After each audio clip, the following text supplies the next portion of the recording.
Yeah, g'day everyone. Welcome back to the TryPod Live with Winny and Clarkey for our round 19 NRL preview. We're going to go through all the action. We're going to talk a little bit of Origin Game 2 team list. We've got all that and more planned for you. Before we get to it, let me welcome in my beautiful co-host, the first ever president of TryPod Live, Jacob Winston Churchill. Winny, how are you, my brother?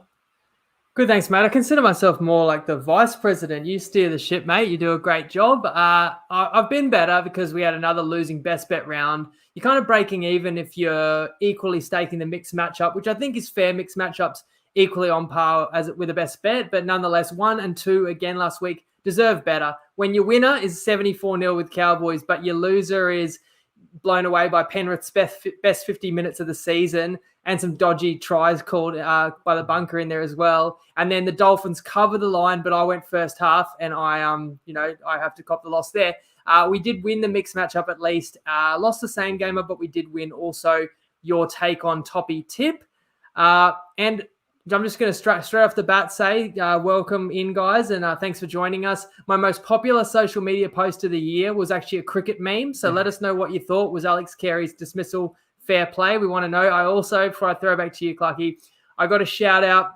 Happy birthday to the one and only Alexi Podolsky, because you and I wouldn't be sitting here right now if it wasn't for Alexi creating the TryPod with me 9 years ago. So he may work for the enemy now, but look, if you're a punter, you need bookies too. So if you're having a drink, as Alexi loved to do often while hosting live, raise a glass for the big fella.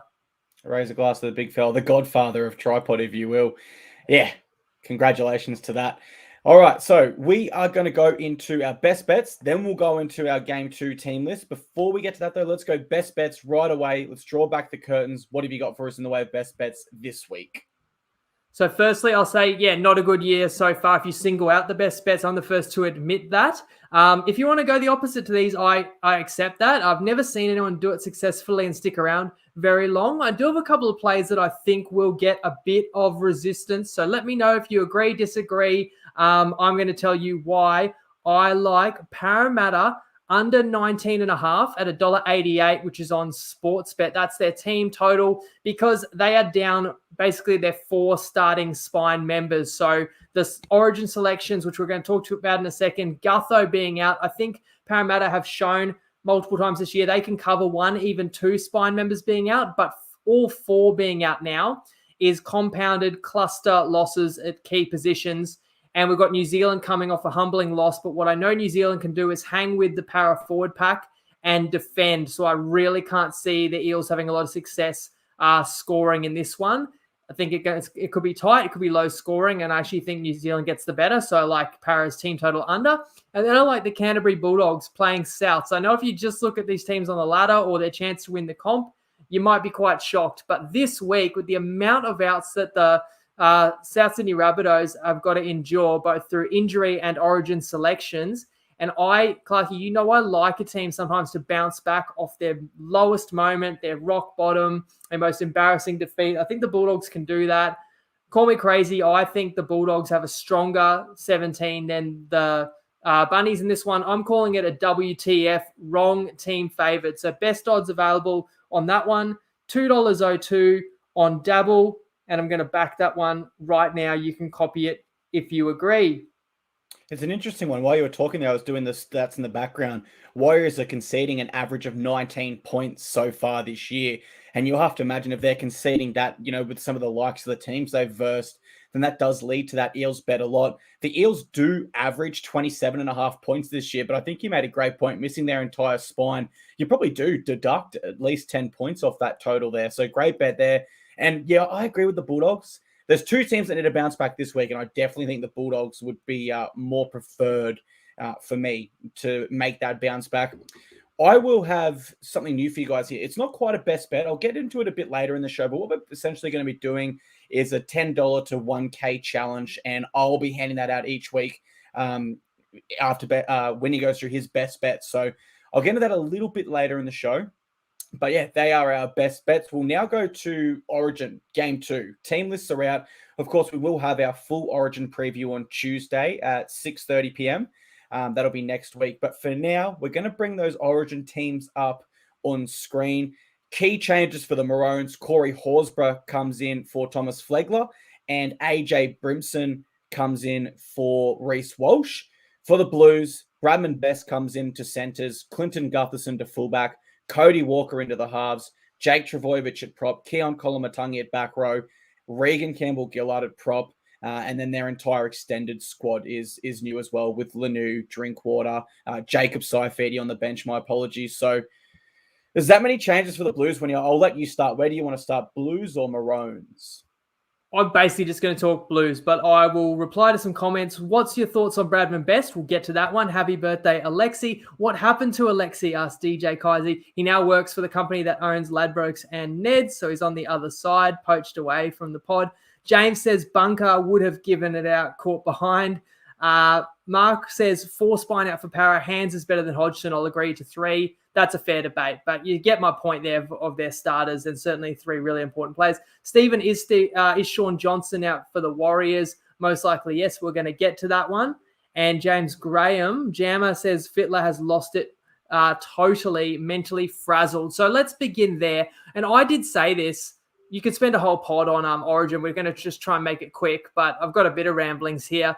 I did say this. I raised the questions before a ball was kicked in Origin 1 about Freddie, his ability to pick the best team and his ability to coach a team to bring out their best ability. Obviously, the Blues have lost both games in the series since then. It's easy to go back in retrospect and say, a decision was wrong or right. Everyone, even if we have no experience ever coaching rugby league or playing, everyone can have an opinion on which player you should have picked, how you should have used them, right? But it doesn't really matter even who was right or wrong. I think we can't argue with the fact that it definitely appears that New South Wales are chasing their tail with these selections. So I just want to go on a little roller coaster here.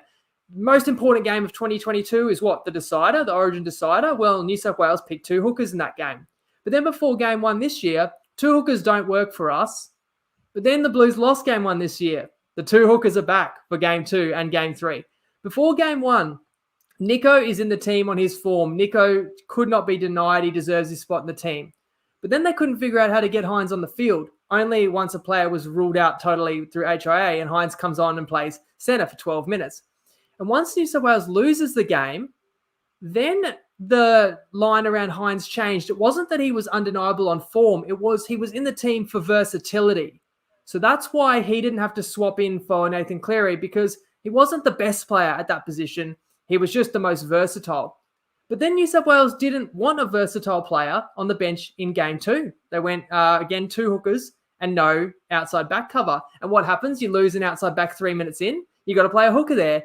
And so now what happens in game 3? Oh, well, now we're picking a fullback on the bench, arguably covers less positions than Nico Hines. And I'm a big fan of Gutho. But again, I'm wondering how are New South Wales going to use him? And if that really is the best plan to bring Gutho in, why wasn't their backline cover for the game in game 2 when the series was on the line? I'm going to go on. Hudson Young is dropped. Has he done much wrong? I asked the same question about Junior Barlow. We've got Kolomatangi and he's starting, and I totally agree with that. And I've been saying that. Why wasn't he good enough for the do-or-die game in game 2? Was Frizzell really a better option than Kolomatangi? But if that's the case, what's changed since then? Frizzell's team just won 66-0 on the weekend, right? Yuto Kamanu got picked for game 2. I don't mind that. If you think he's your best backup prop, he was picked ahead of RCG. He was picked ahead of Spencer Leniu. Gets 14 minutes, and now he's not good enough for this game, which Freddie said he's picked the team to win. Jacob Saifidi is now picked ahead of Yuto Kamanu. So why wasn't Saifidi picked in game 2 if he's the better option? And again, recency bias is that what's factoring into these decisions, because Burton was the best choice for the Blues in the decider last year. Is Burton a worse player this year? Now we move on to Bradman Best. Well, funnily enough, he had a hat-trick and his team won massively over Burton's team on the weekend. And I don't actually mind the Bradman Best selection. I said it on Sunday night. If you watch that game, you wouldn't pick anyone else. But it is funny how certain players, seems like just the luck of the draw of who they got to play against on the weekend really dictated whether they got in or out of the side. I'll be really quick. I'm going to talk about Queensland as well, and then I'll throw it over to you, because Queensland is so short and sweet. They've barely had to change the team. You've got 2 players out, and you just bring in the 18th and 19th men from last game. So one side is all smooth sailing, and then the other side is all at sea. You're spot on there. And the Maroons changes just make sense. Like, if not Kalen Ponga, it's obviously AJ Brimson, and Corey Horsburgh is in such great form that a lot of people actually had him ahead of Thomas Flegler. So there's really nothing to review there from a Queensland perspective. They're very sensible and well-measured selections. Where you say luck of the draw, I completely agree. And you go back to game one with Tavita Pengai Jr., kind of got in off one game against the Titans, which aren't noted. We're not noted for our defense. It's as simple as that. I want to go to the Cody Walker selection because he's about 10 years older than Jerome Luai. And so if you had even an inkling that Cody Walker was going to help you win the series more so than Jerome Luai, you would do it when it is do or die. You wouldn't wait until the series is dead and then give the guy that's 10 years older a go. In my mind, you would do it the opposite way. Okay, series is over now. Let's give the young guy more experience. But it's not the way it's gone. For me, it reeks desperation of if I win game 3, maybe I can be extended. I want to win now. I don't care about what's best for my state in the future. But the amount of blues that have been dropped after one game. Let's go to the Bradman best selection at center. Sio Sifadalakai and Katoni Staggs both have played one game for the Blues and been dumped. They should be ahead. They've played Origin before. They're not ahead. Pengai Jr., Nico Hines, Talakai, Madison, Staggs, Jacob Saifidi, now back, but prior to that, Jordan McLean, Luke Keary, Nick Kotrick, Matt Pryor, Stefano Utuikamanu. These are all players that got one game and were then ditched. And I just think in Origin, Winnie, if you were good enough for the last game, you're good enough for the next. You were there for a reason.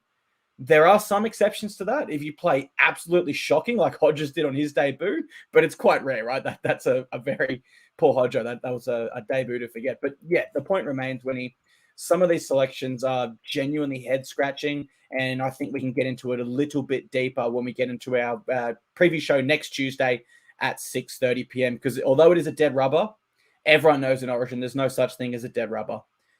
I'll just push back one point you made there. I think it's fair to note this because I didn't mention Cody Walker and I didn't mention like Luai being dropped. The reason is, and Freddie did say this on the weekend, mind you, when I heard all the interviews with Freddie and also Brandy, they came in very defensive and very spiteful and very aggressive. And you can tell that this has really worn on them the last couple of years in particular. But Freddie did say, kind of threw Jerome under the bus and said, I would have picked Walker in game 2, but he was injured. So that's fair. Although Walker had that calf strain, right, and didn't play the weekend that the Blues team was selected for game 2, I definitely believe if Walker had played that weekend, he would have been picked for game 2. And then it raises the question, would you have then picked Adam Reynolds? But that's a whole separate argument.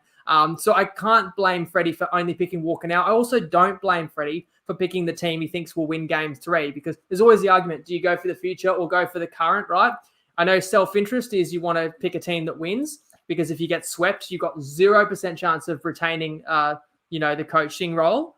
But I don't think any Blues fans out there want to get swept. It's very rare. It only seems to happen once a decade. So I think everyone can appreciate picking the best team. My question marks is just about you should be picking the best team to win every game. And how has the strategy changed so much? And how often have the Blues contradicted themselves in the way they've justified their selections as well? Yeah, and that's the thing. It's 100%. There's some contradictions there. Several quotes from Freddie today that I want to get into more. So I did see someone say that Walker News on my page, but I couldn't find the quote myself, which is why I didn't narrow in on that. But absolutely fair if I have missed that for sure. Well, I'll tell you what, guys, we didn't hear from Tristan last week, but we will hear from him now. Let's go to Tristan for some exclusive market insights before we get into our round 19 preview.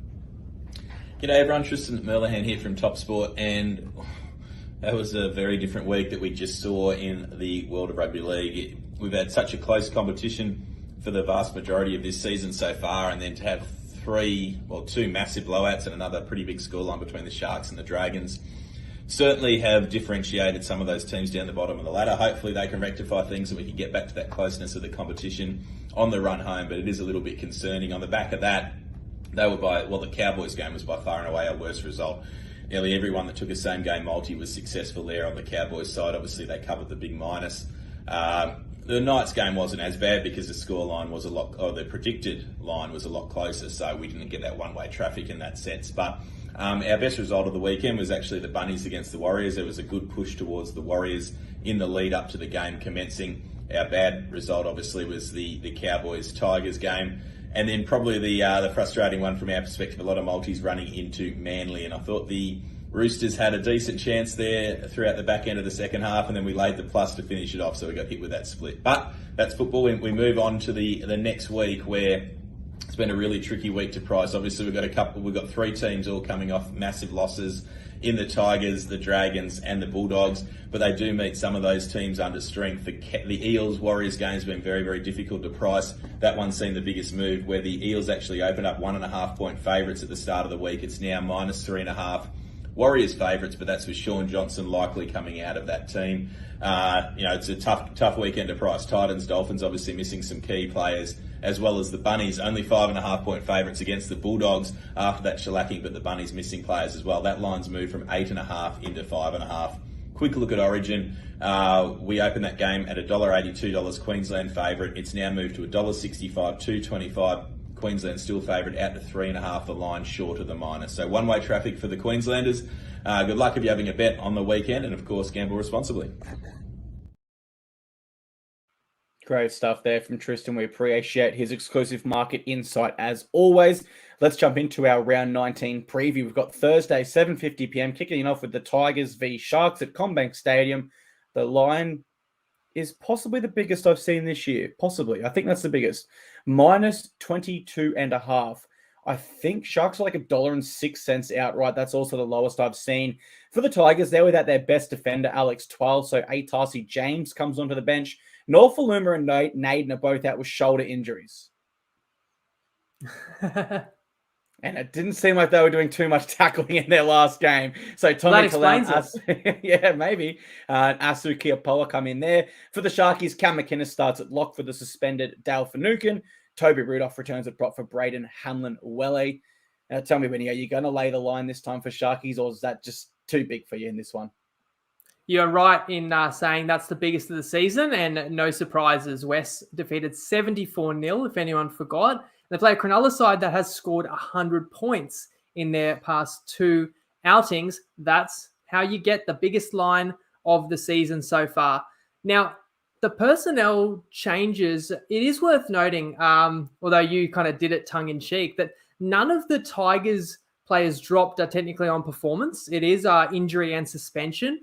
While Cronulla, which means that they're backing those players to step up and giving them an opportunity, which I actually like, and I think often does get a response. No major changes for Cronulla, getting Rudolph back at a good time with a couple of middle forwards out, and no origin impact on either team. A couple of players might feel they were snubbed, but that's it. Everyone's going to be on Cronulla. Everyone watching this and everyone punting in the world of rugby league will be on Cronulla in this one, right? And let us know if you disagree. But I'm not going to be one of the people who backs Cronulla here. One of them is simply my principle that obvious sides just don't cover the line as often as people think.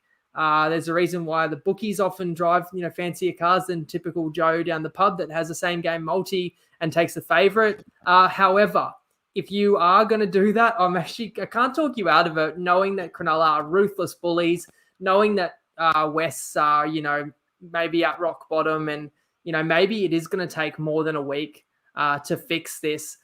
But call me crazy, when I looked at these lineups, I actually still like quite a few of West's players, and it gives me hope for the Tigers that they can actually rebound to a degree and be competitive. Rebound doesn't mean win this week, but be competitive, maybe keep it within 20 points. I really think, look at that Tigers starting pack. It stacks up. I know that Tim Sheen's, hinted that some players are playing a bit injured. So you're always concerned there because you don't really know who and what's just poor form. And, is it just an excuse? But then you look at the back line and there's, not a lot of consistency in that Tigers back line, but there's players that make things happen. And I'm someone that went against West last week for a best bet and a mixed matchup. And even I still say I lean to the plus 22.5.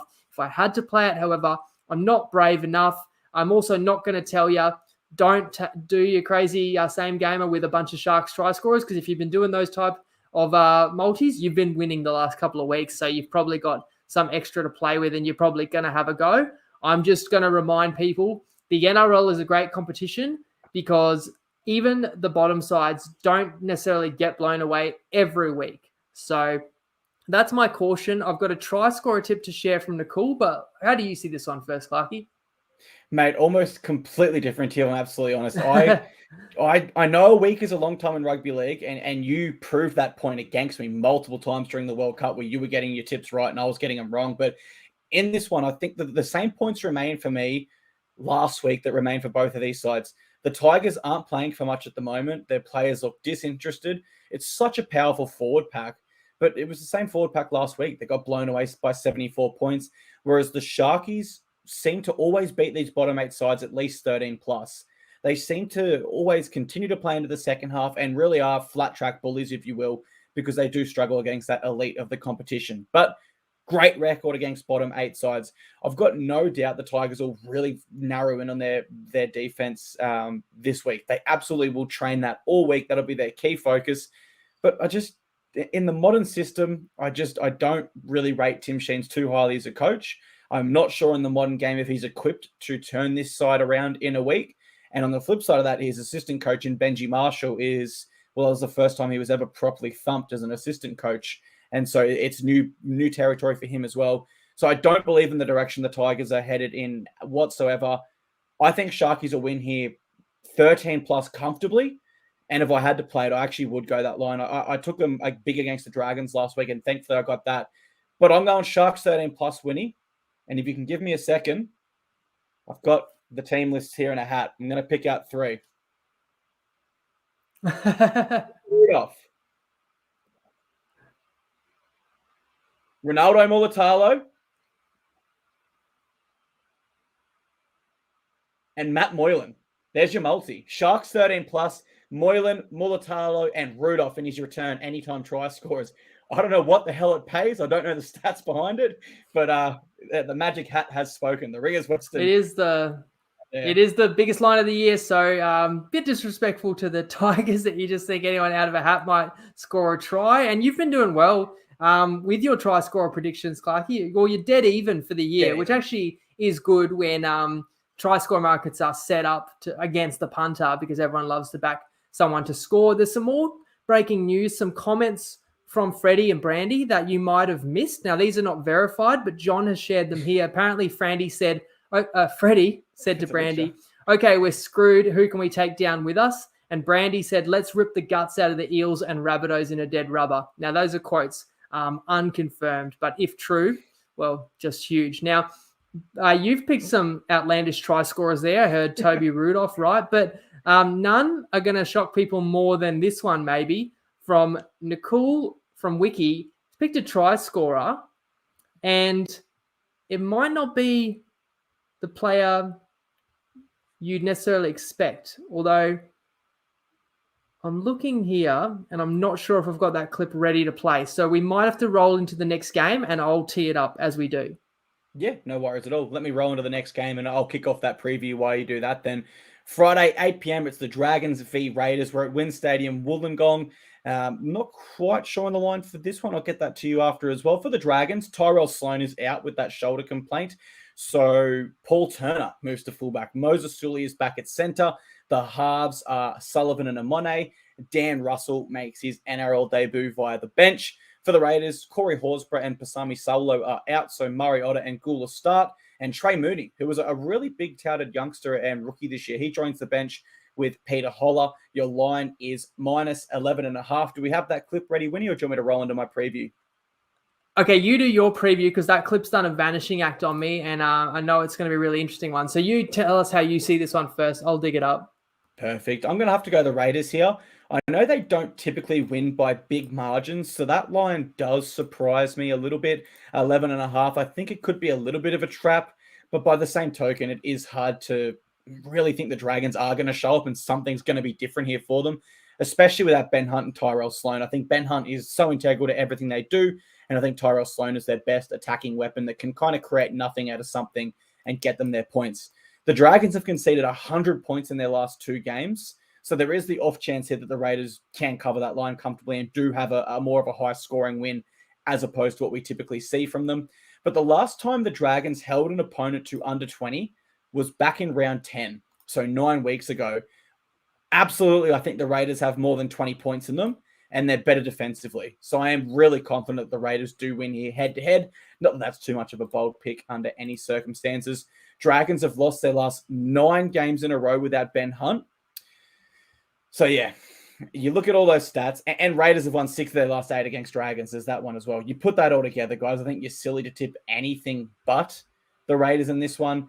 The line is still slightly concerning to me, but over to you, Winnie, to get us that clip up or give your preview. Yes, so I'll get to Dragons Raiders, of course, in a moment. Another game that's going to have lopsided action, but just to touch back on the Thursday night, Sharks Tigers. As I said, a try scorer from an unlikely source. Hey guys, it's Nicole, the founder of Wiki. What you see over here is our premium odds comparison tool, our content and previews and everything for NRL round 19 and for State of Origin is up. Just Google Wiki Linktree and you'll find it. The pick I'm going to talk about here is Utu Kamanu from the Tigers. I know they're meant to get smacked, but I looked at his stats. He scored the first try one in every 23 games he's played, the last try one in every 15 games he's played, and you could find that market at $81 on Dabble for both of those. So good luck, guys. Gamble responsibly and enjoy the weekend of footy. There you go, big Stefano. So that might tie into my thinking that sometimes these games aren't as easy to predict as it may appear, which could be the case on Friday night too in Raiders Dragons. Hunt and Sloan are the Dragons' best 2 attacking weapons, but it is a luxury when you can bring Talatau Moan, give him an opportunity in the halves, and Sully is a big boost as well. And as you said, Horsburgh out, but no Young. It's like minimal disruption for the Raiders on this occasion. And the Green Machine have won the last 2 weeks by less than a converted try as well, and come into a game where they've got a huge opportunity to make it 3 on the trot. As I said, I know the public's going to be all on the double-digit favourite, although isn't it funny that this double-digit favourite, the Canberra Raiders, have won a grand total of 0 games out of 16 by double digits this season. They just refuse to win big. They seem to win. If they do, it's a tight one. They've got a big opportunity to change this stat, and I know the punters will expect that they will. And I will not go against Canberra in this one. I just like the way they're constructed. It's not sustainable to win every close game. They'll lose a close game here or there along the way. But they are just a tough assignment for anyone they go up against. They make you earn it. And being tough and playing for 80 might be all you need to secure the 2 points against St. George. So I do like the Dragons. But if I take a step back, look, I'm not one to predict an exact margin. And I don't even necessarily say, I think the line should be exactly this, because, look, setting lines is a difficult task. But for me to come up with best bets, I've got to have something in my mind of what the line should be. When I looked at Sharks Tigers, I thought, 20, hard for me to get that line past 20, and it's in the low 20s. And I thought this line should maybe be more like 10, but we're beyond 10 now. So I'm not getting enough value. That's why I'm not on the underdog. But I also think it's just a bit steep, a bit priced in the popularity to the favorite. So that's why I haven't had a play on a Thursday or Friday night, and I'm not going to be shocked if at least one of these games is surprisingly tight. And, I think that for this game, I'll actually think by the time kickoff rolls off, you'll get a bigger plus margin for the Dragons, if I'm honest. I think a lot of punters will just follow the simple trail, and that is Raiders should win here. Let's just take that line. They'll win 13 plus. And, it might not go that way. As you said, they don't seem to win the big this year. So, I'm nervous about them winning by double digits, but I've got no concerns they win at all, which leads me into the new segment that I kind of teased at the start. So we're going to go, I think we don't really have a name for it just yet. We're going to call it something like Clarkey's All or Nothing Challenge. We'll come up with a cool name for it soon. We actually talked about this concept today, but what we're going to do is we're going to start with $10, and every week I'm going to give something that I think is very likely to win. And we're going to build that hopefully up to around $1,000 by the end of the season. So we start with 10. If we won 20, our next bet's 20. If we won 50, our next bet is 50, so on and so on until we reach that golden number of $1,000, hopefully. So starting us off this week, we got a multi paying $1.58. We're going to go Sharks minus 10.5 and Raiders head to head. As I said, I'm extremely confident the Raiders win head to head here. I've got no concerns over that. And I think the Sharkies are more than good enough to beat the Tigers at this stage by 13 plus. So take it at minus 10.5 there, a little bit more beefy than the 9.5 option. That is our Clarkey's challenge this week. So that'll be $1.58. Hopefully we win it. We'll roll into next week. If not, we will restart and go from there. And last thing for the Dragons-Raiders game, guys, don't forget our Better Same Game multi will be on this game. It will always be brought to you by Better. Winnie will cook something up on Friday. He's already hit 4 winners this year at $7 plus odds, and the sign-up link is in our description if you want to go ahead and prepare now while we are live. But before jumping on any bookie, think, is this a bet you really want to place? For free and confidential support, call the number on the screen or visit the website. That information is also in this show's description if you are listening as a podcast. Which moves us on to Saturday. Not quite a super Saturday, but we do have the 2 games. We kick off at 5:30 p.m. It's the Eels v Warriors. We're at Combank Stadium in Sydney, and the line is set at -3.5 in the Warriors' favour. For the Eels, they're without Gutherson, Regan Campbell-Gillard, and Mitchell Moses. Sean Lane returns from injury, and of course, Big JP is still there, missing selection in the Blues side. For the Warriors, exact same 17 as last round. However, Sean Johnson is going to be given up until Friday to travel with the team. So we don't know 100% yet if he's playing, but that is because they are expecting the birth of their second child. Should Sean Johnson not travel with the team, Ronald Volkman is named as his replacement at this stage. So with that in mind, Winnie, I'm really on the fence for this one for my tip, but I know you are pretty keen on the Warriors in this one, wasn't it, with the best bet? Yeah, and it's tricky because I like the Warriors, but you could have Johnson confirmed out, and then the line will crunch in to probably pick him. I feel like my Eels under is a little bit Sean Johnson proof, because if he's out, I think in general it trends to a lower scoring, tighter game anyway, and I don't think it increases the amount of points Para is going to score necessarily. And if Johnson was to play, let's say he did whatever with the timeline there, was able to manage it, then you still got a strong bet, and the line may in fact increase to 5.5, and that team total may move 0.5 point or in either direction. But I'm quite confident with that. 19.5 likely takes more than 3 tries to beat you, especially when you're down to your third choice goal kicking option as well. So I'm going against an Eels team that is off a bye and has won 5 in a row. Not only that, if you go back and look at these Eels wins, they're winning by an average margin of 20 points per game, and they're at home. Whereas we've got the Warriors, who were actually above Parramatta on the ladder every round this season until last week, where they were brought back to earth by what I've got to say was a very impressive South Sydney, just when it felt like the Warriors fans, maybe not just because they've been saying it all year, but they were realistically dreaming a top 4, and the Warriors fans, you could just see the plan coming together. No Origin involvement. So this was their time to kind of surge up the ladder. 4 out of 5 wins, a back-end schedule with a lot of home games. This was the Warriors' time, and they did get brought back to earth, losing by, 26 points last week. But the fact of the matter is this is another huge opportunity for the Warriors to take advantage of State of Origin. With no Campbell-Gillard, okay, Barlow's playing, but either way, you're losing one, test caliber prop.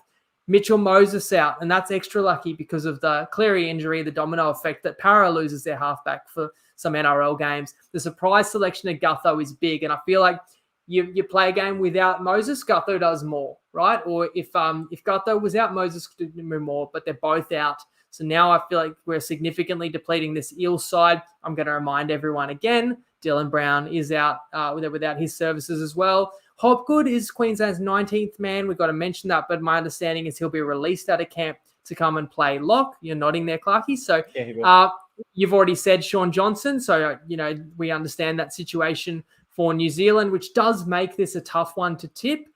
But even if Johnson was out, I think I'd just still lean to New Zealand. I know people will ask me once that's official. So if it was Pickham, I'd probably still take New Zealand and still be comfortable with our best bet, which again is Eels under 19.5, $1.88. And again, I don't take too much away from New Zealand's loss last week. I do think it was a gargantuan effort by the opponent. Sometimes you play an opponent that's just absolutely locked in, and you're not going to look too good on a night like that.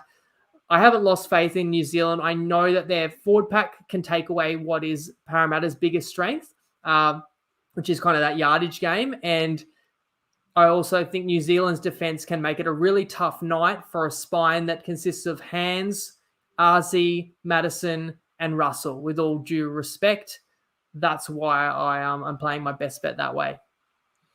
My question is, who goal kicks for the Eels? I was having a look while you were speaking there. going to take a guess at Dejan Arce, Yeah, but I not thought a him or Sean noted goal Russell if I kicker. had to guess. No, I'd actually have to have a look and see who kicks or if any of them ever kicked in reserve grade because, let's give the kicking tee to Big Junior Bolo. I don't think it could get any worse, right? Let's hit Big JP the kicks. But to be honest, this is difficult for me to tip just yet until I know whether Sean Johnson is in or not.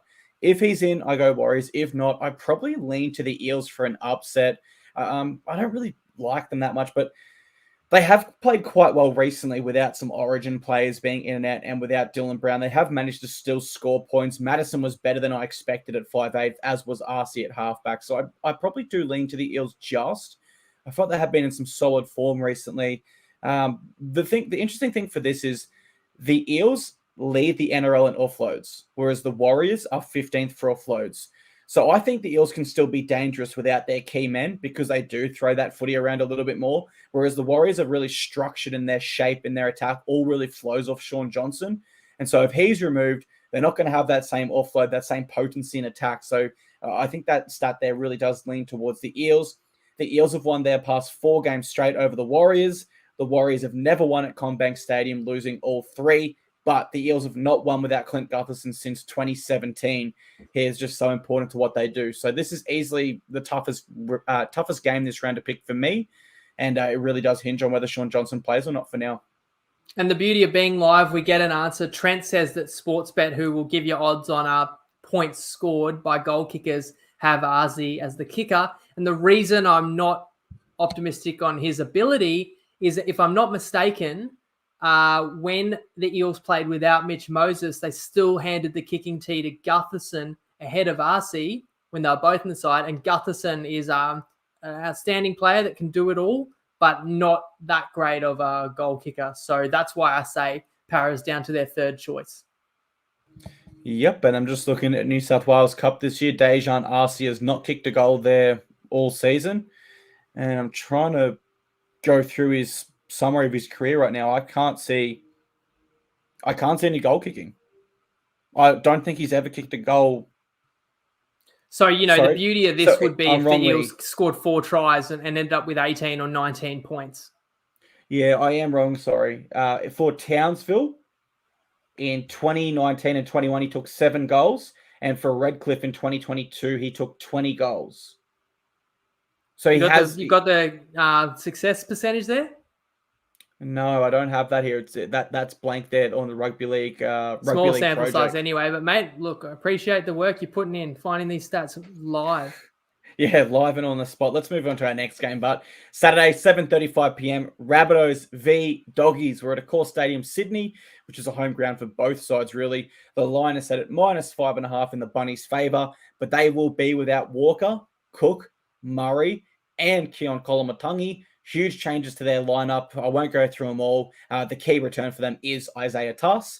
For the Bulldogs, sexy Toby Sexton comes in and makes his club debut immediately at halfback. That moves Burton to 6. Toppany and Braden Burns are the new centres. Not sure I like that. But Jake Averillo moves to fullback. They have dropped Hayes Perham. I was going to make a joke there. I won't. I think everyone knows what I was thinking. But how are you seeing this one? You got the Doggies as the best bet, am I right?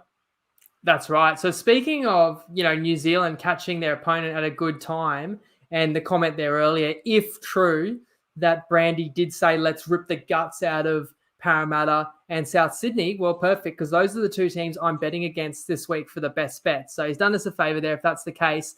Look, 66-0, the Dogs were flogged. And it's funny, when you watch a game and you just see them letting in try after try after try, obviously it hits a point pretty quick where you're not thinking, can they recover in this game? You start to think, can they recover this season? Can they have any chance of winning even next week?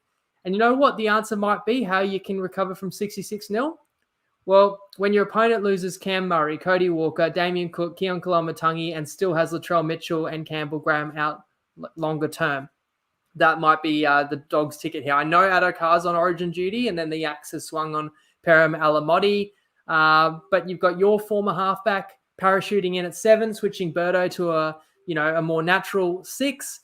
As you've heard on the best bet, I am on the Bulldogs plus 4.5 at $2.02 on Dabble. And I know some punters are going to disagree with me purely on principle of these team lists. They're going to say, look at Souths and, how good they are. Look how woeful the Dogs are.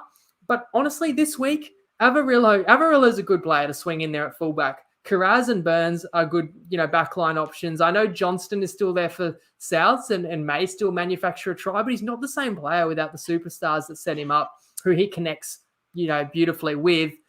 Who's the best spine player in this game? For me, it's Matty Burton. Who's the second best spine player in this game? For me, it's Reid Marnie, the man who said his fans, didn't have a right to boo him and get off the bus if you're not behind us. I know he was emotional when he made those comments. Now he's got to come out and win his fans back by leading his team to a win.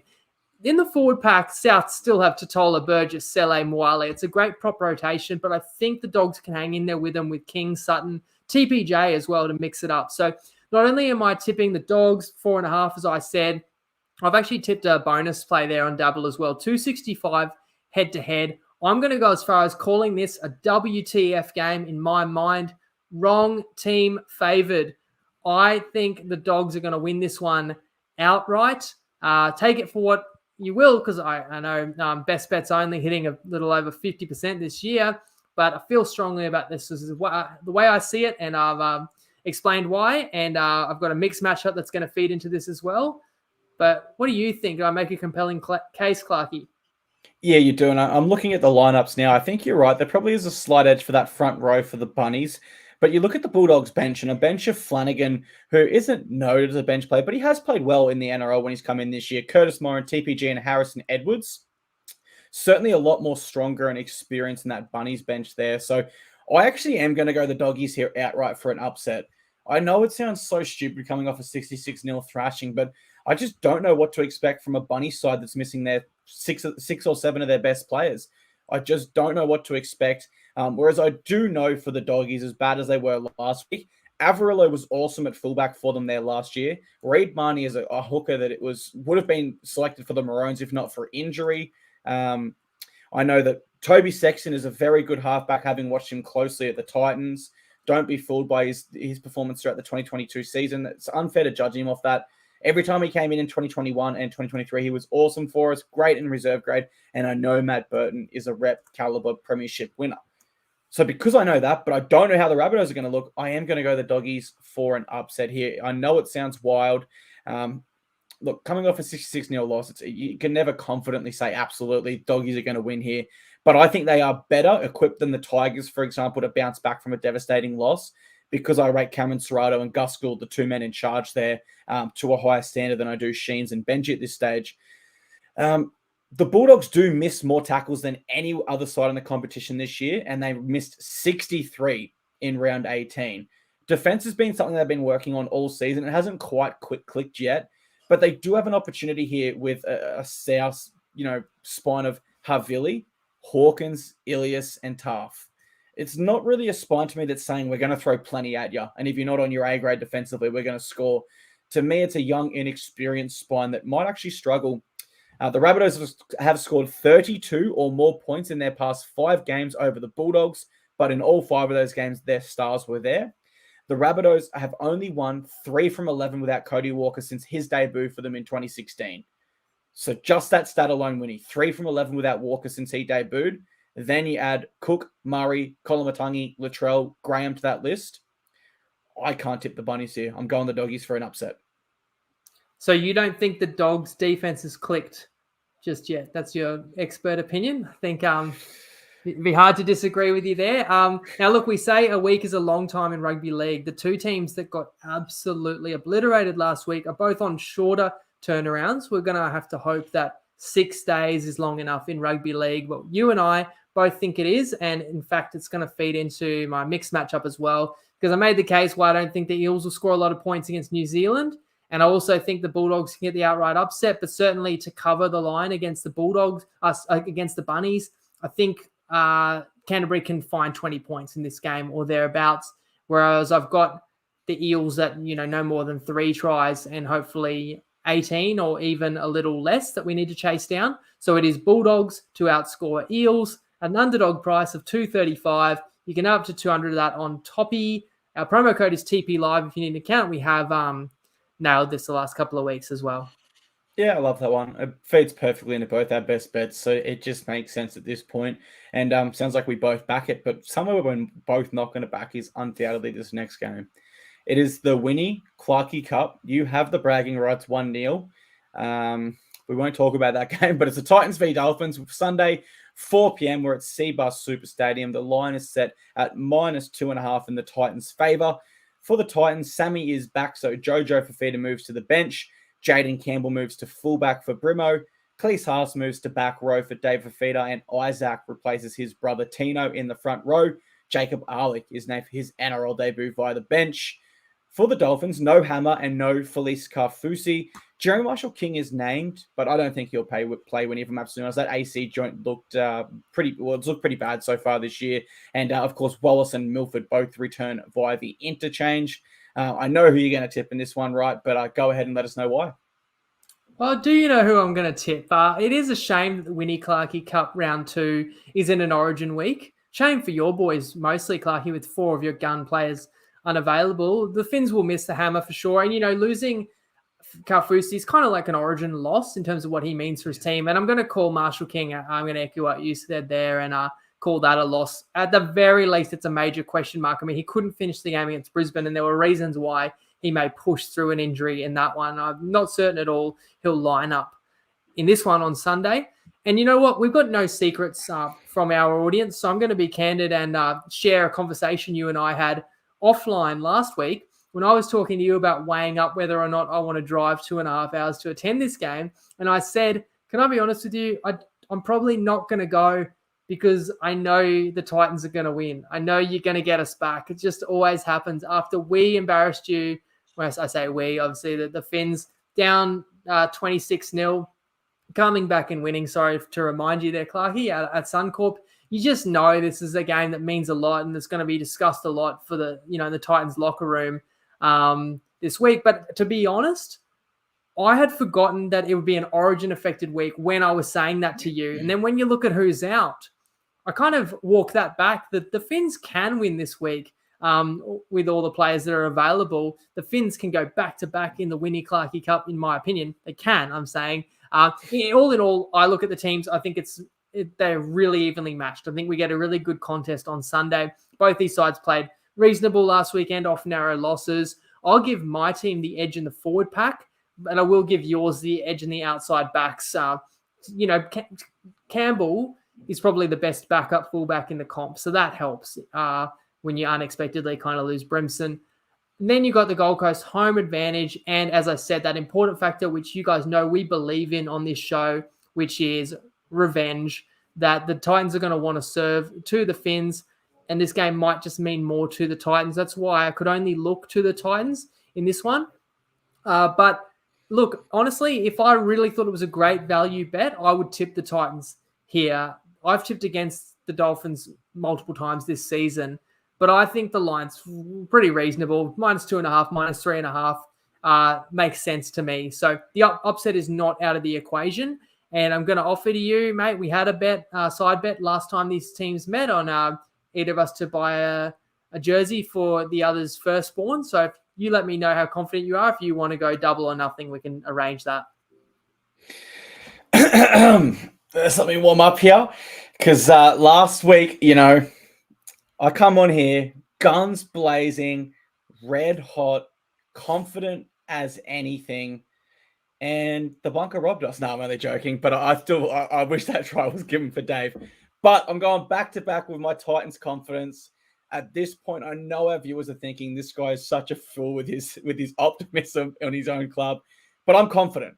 I'm going to give us an 8.5 out of 10. We win this game because revenge is such an important factor here. Last time we versed the Dolphins, we were absolutely embarrassed, and it was the start of the end of our coach being sacked. At that point, we were outside the 8. If we won that game, we went in the 8, which met his contract. Because of that game, we lost. We fell outside the 8, which was why Justin Holbrook was eventually given his marching papers. It was written in the contract. Plain and simply, we were hurt. I was embarrassed as a fan, so I can't imagine how embarrassed the Titans players were losing that game. There's some former Titans in that lineup that we're going to want to smash, absolutely. And we are missing our Origin stars. That hurts. Absolutely, it hurts. Dave, Tino, Brimson, and Moeki Fotueka have been our best players all year. You can't deny it. But our depth is still better than the Dolphins. No disrespect to the Dolphins in that area because they are a new club. They've only had 1 year to build their roster. We've been in the comp since 2007. It's just that simple. Our depth is stronger. You guys will really struggle without JMK. He is so important at hooker there. Felice Carfusi is your forward leader, and the hammer is your best attacking weapon. All three of them, I do not believe, will play. We have won 5 of our last 7 at home. We're really starting to build something up there on the Gold Coast. Dolphins have conceded 160 points in their last 4 games at an average of 40. So there's points there to be scored, and we know the Titans are a good attacking team. It's one of the things we are good at. Not only are we good at it, we piled points on you guys last time we played. We've shown that we can do it. We just need to play the full 80. Therefore, I'm going to tip us to score at least 30. Because you guys are averaging 40 per game, I reckon we can score 30, and I'm going to back us to defend that total. I'm going to back us to defend 30. We've got to be able to defend 30. I think we can still play finals this year, and if not, I think we're on the verge of it. And if we can't defend 30 points, then that's the line in the sand for me. So I'm going my boys on trust. 8 out of 10 confidence rating, super confident, and we're on. You name the bet right now. We're on. Name the bet. I'm as confident as you like. Yeah, just simply head to head. You don't have to even cover the line. I'll give you that because I think the Dolphins were about the same amount of favorite when these sides hooked up at Suncorp. So it's flipped favorite with home field there. Let us know. Clarkey's probably more convincing than me and more confident in his team, admittedly, than I am with mine. And I want to say again, the beauty of being live, we've got Kyle Gordon. He's gone out and got us the exact stats that Dejan Arce, 28 of 42, 66% career goal kicking. I reckon I could kick about 66% as well. So that's one of another reason to like my Eels underplay there. If you agree, and you like New Zealand's chances on Saturday. Absolutely. All right. So in the background, we'll come up with the challenge for the Winny Clarkey Cup. We'll come up with that offline, and we'll put in the TryPod as to exactly what we come up with. But yeah, at this point, guys, that is all we have time for on today's show. But we want to say thank you very much for being with us. We'll be back next Tuesday, 6:30 p.m. to preview everything State of Origin Game 3.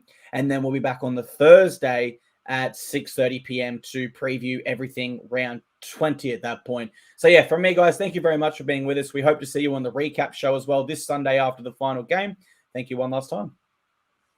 And from me, Ryan says, I'd like to see Winnie slot one from the sideline. All right, I'll send you a link to a goal kicking challenge video we did many moons ago. Mind you, Alex, again, it's his birthday, so he'll be happy to remember that one because he did beat me that night, but we both held our own in that kicking. Anyway, appreciate everyone who tuned in tonight. Have a great week, guys. Enjoy the footy. We'll be back Sunday and then Tuesday for Origin 3 preview. And if you have any punts, of course, always do it responsibly. All the best, and